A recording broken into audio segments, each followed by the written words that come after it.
दिल से निकलेगी न मरकर भी वतन की उल्फत, मेरी मिट्टी से भी खुशबुए वतन आएगी। आज शहीद आज़म की 116वीं जयंती के उपलक्ष्य में आयोजित युवा प्रेरणा 2023 कार्यक्रम में पहुंचने पर जननायक पूर्व मुख्यमंत्री श्री भूपेंद्र सिंह हुड्डा जी, हमारे आज के guest of honour Anil Bhardwaj ji, mister Vinod Duggar ji, हमारे भाई तरुण मिश्रा जी के प्रदीप सर जी, मनदीप पुनिया, भाई दीपक हुड्डा जी, स्वीटी बुरा जी, प्रोफेसर जयराम लाठर जी, छोटे भाई हितेश गुलिया जी, मेरे एक और छोटे भाई कुलदीप गुजर जी, शौर्यवीर कादियान जी, और यहाँ पे पहुँचे हर एक व्यक्ति का मैं बहुत बहुत स्वागत करती हूँ और बहुत बहुत धन्यवाद देती हूँ कि आज शहीद आज़म की जयंती को मनाने के लिए और उनके विचारों को प्रकट करने के लिए और हमें हमारा साथ देने के लिए आप लोग यहाँ पे पहुँचे। भगत सिंह फाउंडेशन और भगत सिंह ये सिर्फ नाम नहीं है, ये एक विचारधारा है और इस विचारधारा से प्रेरित होकर 2007 में भगत सिंह फाउंडेशन की गठन किया गया, जिसकी जिम्मेदारी पिछले 3 वर्षों से मेरी और मेरी टीम के ऊपर है। और भगत सिंह फाउंडेशन, जैसा कि पूर्वा ने भी थोड़े परिचय के बारे में बताया, जब से मैंने इसके राष्ट्रीय अध्यक्ष का कार्यभार संभाला है, मेरा पूरा प्रयास इससे रहा है कि आज के युवाओं की जो समस्याएं हैं उनको प्राथमिकता देते हुए उन सबको आगे लेके आना और किस तरीके से युवाओं के सामाजिक, आर्थिक और शैक्षिक विकास करना, यही भगत सिंह फाउंडेशन का मुख्य एजेंडाज में से एक है। इसमें हमारे 4 से 5 मुख्य प्रोग्राम्स हैं, जिनमें से सबसे मुख्य ड्रग फ्री हरियाणा है और दूसरा हमारा प्रोग्राम वेब अवेयरनेस को लेके है, पर्यावरण को लेके है, स्वच्छ को लेके है। भगत सिंह फाउंडेशन अपने अलग अलग कार्यों में करते हुए गांव स्तर पे लाइब्रेरीज खोलने से लेके नशे के प्रति जागरूक करने के लिए स्कूलों में पेंटिंग प्रतियोगिता, कॉलेजेस में दौड़ प्रतियोगिताएं, इस तरीके के कार्यक्रम निरंतर रूप से करती रहती है। भगत सिंह फाउंडेशन की टीम हरियाणा के अलग अलग जिलों में अपने कार्य करती रहती है। आज हमारी हिसार और सिरसा की टीम सबसे ज़्यादा एक्टिव है, क्योंकि हिसार और सिरसा में नशे के आंकड़े सबसे ज़्यादा हैं। मैं आप सबको एक बात कहना चाहती हूँ, अब मैंने सबको सुना, हमारे अलग अलग स्पीकर्स भी आए थे, कुछ साथी जिनको मैं नहीं भी जानती हूँ वो भी आए, उन्होंने भी अपने विचार प्रकट किए। सब अलग अलग फील्ड से हैं, लेकिन फिर भी सब ने अपने विचार रखे। एक चीज़ उन सब में कॉमन थी कि आज हम यहाँ इकट्ठे हुए हैं, सब ने अपने विचार रखे हैं, तो हम सब लोग एक आदर्श समाज की कल्पना करने वाले लोग हैं। तो और आज हम इसलिए इकट्ठा हुए हैं कि एक समाज को और बेहतर किस तरीके से बनाया जाए। आज हमारे बीच में जननायक चौधरी भूपेंद्र सिंह हुड्डा जी हैं। मैं उनको बहुत बहुत तहे दिल से धन्यवाद देती हूँ, उन्होंने इतने बिजी शेड्यूल से हमें समय दिया। और जैसा कि आप सबको बहुत साथी जानते भी होंगे कि मैं गाँव परिवेश से आती हूँ और गाँव के स्कूल में ही अपनी शिक्षा पूरी करके बाद में दिल्ली से लेके सिंगापुर तक बड़े बड़े कॉरपोरेट्स में कार्य करने का काम मैंने किया है। और हमारे बीच में स्वीटी है, दीपक हुड्डा जी हैं, ये वही छोटे छोटे पौधे हैं जो भूपेंद्र सिंह हुड्डा जी ने मुख्यमंत्री रहते हुए लगाए थे, क्योंकि हम सब आम घरों के आम किसानों के बच्चे हैं। मैं ये समझती हूँ कि सर छोटू राम चौधरी चरण सिंह के बाद अगर किसी ने गरीब को, शोषित को, वंचित को, किसी ने अगर उत्थान उसका किया है, किसी ने अगर उसका सशक्तिकरण किया है, तो वो हमारे चौधरी भूपेंद्र सिंह हुड्डा जी हैं। एक बार तालियां उनके लिए बजा दीजिए। कि एक आम किसान एक सपना देख सकता है अपनी बेटी को एक वर्ल्ड बॉक्सिंग चैंपियन बनाने का, एक आम मजदूर या एक आम व्यक्ति गांव स्तर का एक सपना देख सकता है अपने बेटे को कबड्डी का कप्तान बनाने का। और मैं अपने बारे में बोलूँ तो कि एक आम किसान ये सपना देख सकता है और उस सपने को पूरा कर सकता है कि मैं अपनी बेटी को दिल्ली और विदेशों में नौकरी करने के लिए, पढ़ने के लिए भेजूं। ये सपना सिर्फ इसीलिए संपन्न हो पाया क्योंकि हुड्डा जी की नीतियां, जो उन्होंने, उनकी खेल नीति थी, जो किसानों को लेके उनकी नीतियां थी कि हर एक आम किसान भी उतना सशक्त उन लोगों ने कर दिया था अपनी नीतियों के तहत कि एक आम किसान, एक आम मजदूर, एक आम व्यक्ति भी ये सपने देख सकता था और उनको पूरा करने का कार्य कर सकता था। मैं जब छोटी थी, 11वीं 12वीं में या कॉलेज के फर्स्ट ईयर में रही होंगी, तो मेरे काका, ताऊ, मामा और क्या करते कि वही आपको याद होगा हुड्डा जी, कभी हुड्डा तेरे राज में जीरी गई जहाज में। तो ये उनकी नीतियाँ थी, किसानों को इतना सशक्त करने का इन्होंने काम किया है। तो उसके नतीजे आज 3-4 लोग तो हमारे सामने ही बैठे हैं। मेरे छोटे भाई हितेश गुलिया यहाँ पे बैठे हैं, जो एक आम घर से आके डीसू जैसा चुनाव लड़के और इनका चुनाव सिर्फ एक आम चुनाव नहीं था, इनका चुनाव एक पूरे एक तंत्र के खिलाफ, एक सरकार के खिलाफ और एक बांटने की आज एक नीति चली है उसके खिलाफ था। अब हाले हरियाणा का थोड़ा सा अगर बात कर लें तो शायद आप लोग थोड़े से नाराज हो जाएंगे, क्योंकि अपने खेलों के लिए नंबर 1 हरियाणा, जाने जाने वाला हरियाणा आज बेरोजगारी में नंबर 1 है। पूरे देश में कहीं भी नहीं है उतनी हमारे प्रदेश में बेरोजगारी है, 37%।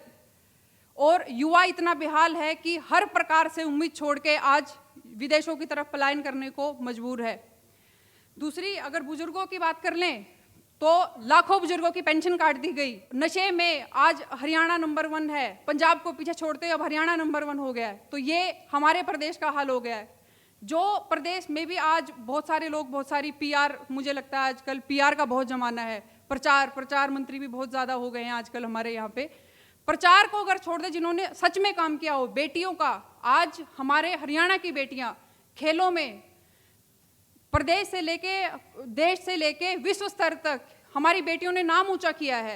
वो था, नारा भले ही ना दिया हो, लेकिन वो है सशक्त बेटी, सशक्त महिलाओं के लिए काम करने का कार्य है, किसानों को सशक्त करने का कार्य है, जो चौधरी भूपेंद्र सिंह हुड्डा जी ने किया है। आज मैं आप सबसे एक सवाल पूछना चाहती हूँ, क्या यह बहुत ज़्यादा मांग है? और मैं चौधरी भूपेंद्र सिंह हुड्डा जी से भी पर्सनली ये पूछना चाहती हूँ कि हर बच्चे को शिक्षा, हर महिला को सुरक्षा, हर बुजुर्ग को सम्मान और हर युवा को रोजगार, क्या ये बहुत ज़्यादा मांग है एक हरियाणा वासी की सरकार से मांगने के लिए? क्या हम लोगों ने बहुत ज़्यादा मांग लिया?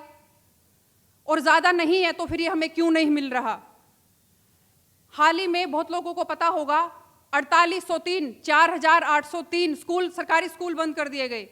सरकारी स्कूल में आप और हम सब भली भांति समझते हैं कि समाज के बिल्कुल आखिरी छोर का व्यक्ति का बच्चा सरकारी स्कूल में जाता है, तो क्या आप समाज के लोगों को और पिछड़ने का काम कर रहे हैं? 4803 सरकारी स्कूल कम नहीं होते।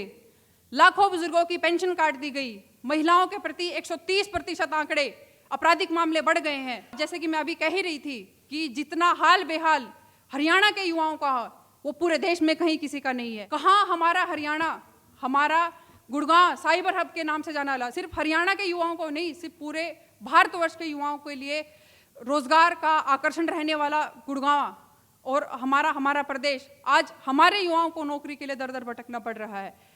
सीईटी के कम से कम 2.5 से 3 लाख बच्चों को, 3 लाख से प्लस ही है बच्चों को, आज भी वो 4 से 5 साल तक इंतजार कर रहे हैं कि उनका क्या होगा, ये उस साइड है या उस साइड है।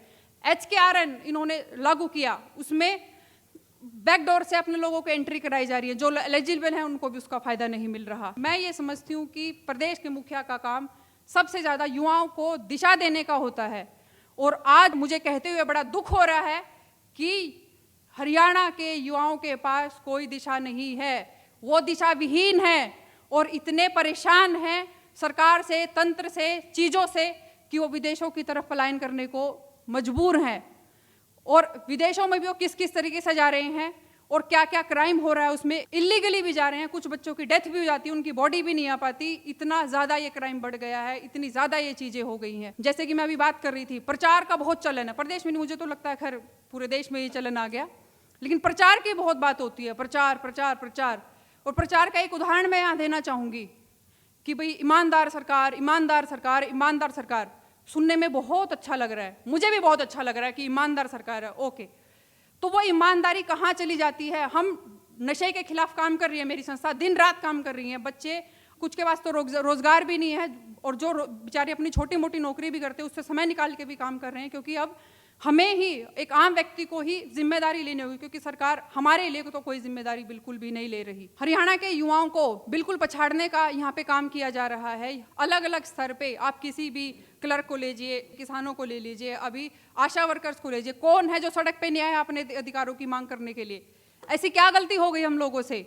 और जैसा कि मैं अभी पूछ ही रही थी, 3-4 चीजें, एक बच्चे को शिक्षा, महिला को सुरक्षा, बुजुर्ग को सम्मान और युवा को रोजगार, क्या यह इतनी बड़ी मांग है क्या कि कोई सरकार हमें दे नहीं सकती? क्या हमने बहुत ज्यादा मांग लिया क्या कि इस तरीके से हर वर्ग के साथ इतना अन्याय हो रहा है? और हो रहा है तो हम भी अपनी आवाज हम बुलंद नहीं कर पा रहे हैं? और ईमानदारी की मैं बात कर रही थी, नशे की मैं अगर बात कर रही थी, ईमानदारी का ढोल पीटने वाले लोग अभी जो सत्ता में बैठे हैं, वो अपने ही मंत्री, उनके ही मंत्री जब 9,500 करोड़ का शराब घोटाला हो जाता है तो उस पर कुछ क्यों नहीं कहते, और किस मुंह से वो ये फिर कह देते हैं कि हमारी ईमानदार सरकार है? किस मुंह से कह देते हैं ये मुझे समझ नहीं आता, और मैं इसका जवाब भी चाहती हूँ कि कोई तो जवाब दे मुझे इस चीज का। और हमारे माननीय मुख्यमंत्री, हमारे प्रदेश के मुख्यमंत्री जी हैं, वो खुद भरी विधानसभा में खड़े होके बिल्कुल छाती पीट के बोलते हैं कि हम बर्खास्त नहीं करेंगे संदीप सिंह को, जो एक महिला के यौन शोषण के आरोपी हैं, और उनके आरोप भी सिद्ध हो गए हैं अब तो। और फिर भी हमारे मुख्यमंत्री ऐसे बोलते हैं, तो हम महिलाएं अपनी सुरक्षा के लिए किसकी तरफ देखेंगे? ये सवाल मैं आप सब लोगों से पूछना चाहती हूं। और क्या ये मेरा सवाल गलत है? ये आप लोग मुझे बताइए, हमारे लिए भी सोचने की बात है। हरियाणा के युवा, हम लोग, मैं ये मानती हूँ इस देश के हर एक, हमारे प्रदेश के लोगों में तो और ज़्यादा, बल्कि देशभक्ति, भाईचारा आपस में कूट कूट के भरा हुआ है।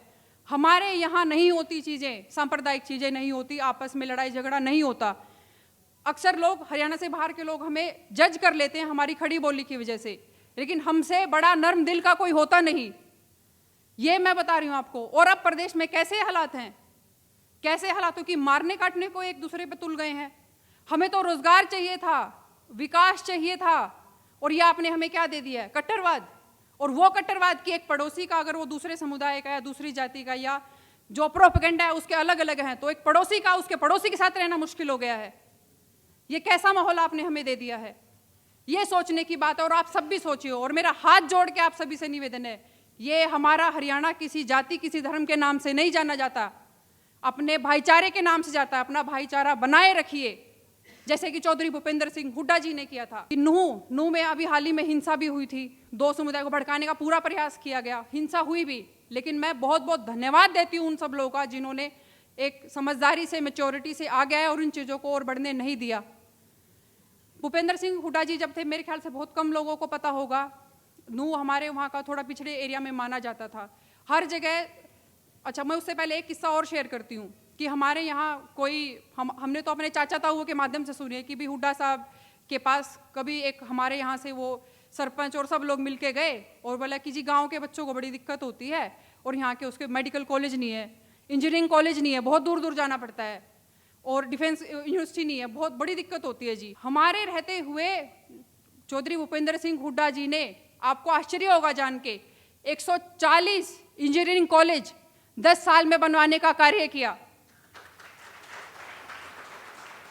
ताकि हरियाणा के युवाओं को कहीं बाहर ना जाना पड़े। और मैं नूह की अगर बात करी तो हसन मेवाती मेडिकल कॉलेज का हुड्डा साहब ने वहाँ बनवाने का काम किया। डिफेंस यूनिवर्सिटी से लेके, मेडिकल कॉलेज से लेके हरियाणा में बहुत विकास किया हुड्डा साहब ने मुख्यमंत्री रहते हुए। अब प्रचार, अगेन फिर बात उसी पे आ जाती है, प्रचार पे। प्रचार में हमारे माननीय प्रधानमंत्री जी भी अमेरिका में कह रहे थे कि हर दिन एक एम्स खोला जा रहा है, हर दिन एक यूनिवर्सिटी खोली जा रही है। तो मैं पूछना चाहती हूँ, जो भी जिम्मेदार हो इसका जवाब देने के लिए, क्या हरियाणा मौजूदा सरकार की मुख्य धारा में नहीं है? तो क्यों हमारे यहाँ 9 साल में एक भी यूनिवर्सिटी नहीं खोली गई? क्यों नहीं खोली गई? मुझे इसका जवाब चाहिए। क्यों हमारे हरियाणा के युवाओं के साथ साजिश की जा रही है और उनको बढ़ने से रोका जा रहा है, और कहीं ना कहीं उनको एक माहौल दिया जा रहा है कि वह तो वो नशे की तरफ जाएं या फिर विदेश में चले जाएं। पिछले साल जब माननीय राज्यसभा सांसद भाई दीपेंद्र हुड्डा जी जब यहाँ आए थे, तो उनके रहते हुए मैंने उनसे भी आवेदन किया था कि भाई साहब, इस पे नशे के खिलाफ हम बहुत काम कर रहे हैं, और प्लीज़ आप भी हमारी आवाज़ बनिए और इसके खिलाफ प्लीज़ हमारी आवाज़ को बुलंद कीजिए। मैंने उस समय एक आंकड़ा बहुत भाइयों के सामने रखा था, और वो हमारी वीडियो आप लोगों ने काफ़ी लाइक भी की और काफ़ी वायरल भी हुई। उसमें मैंने एक बात बोली थी कि हरियाणा में 2014 में लगभग 4000 रजिस्टर्ड शराब की दुकानें थी, वो 7 साल में बढ़ के 18,000 कैसे हो गई? और अब वो 18,000 नहीं है, नियरली 20,000 हो गई हैं। तो क्या आप हमें ठेके, शराब, इन सब में नंबर 1 बनाने पे तुले हुए हो?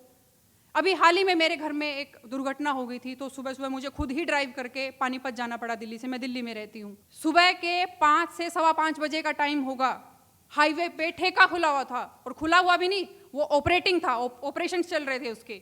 ऐसा भी नहीं कि सिर्फ लाइट जली हुई थी। क्या प्रशासन देख नहीं रहा?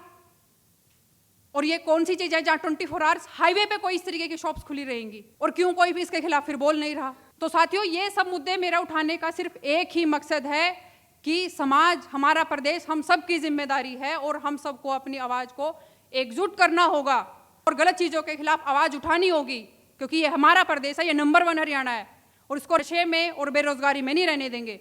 नंबर 1 अपने खेलों में, अपने खेलों के लिए, अपने खाने के लिए ही रहने देंगे, और ये हम सबकी, आपकी, हमकी, सबकी जिम्मेदारी है।